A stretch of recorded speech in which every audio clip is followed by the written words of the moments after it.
वज़ीर आज़म शहबाज शरीफ ने ये स्टेटमेंट भी दिया है कि जब दूसरे ममालिक बैलिस्टिक मिसाइल अपने दिफा के लिए रख सकते हैं तो ईरान क्यों नहीं रख सकता। ये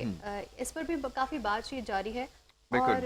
ये पॉइंट उठाना बहुत ज़रूरी था और वज़ीर आज़म शहबाज शरीफ ने ये पॉइंट उठाया भी है और इस पर बात की गई है कि बैलिस्टिक मिसाइल ईरान क्यों नहीं रख सकता। एग्जैक्टली देखिए, अगर आप अपने डिफेंस का हक रखते हैं और अगर आप इस तरह की सिचुएशन आपकी हो कि जहाँ पर आप बहुत ज़्यादा वल्नरेबल हों और ख़ास तौर पे इस कॉन्फ्लिक्ट के बाद तो बहुत सारी चीज़ें एक्सपोज हुई हैं, तो इसके लिए जो सबसे पहली जो डिफेंस लाइन है वो यही है। ईरान के पास क्योंकि ऑप्शन कम है, लिमिटेड रिसोर्सेज हैं,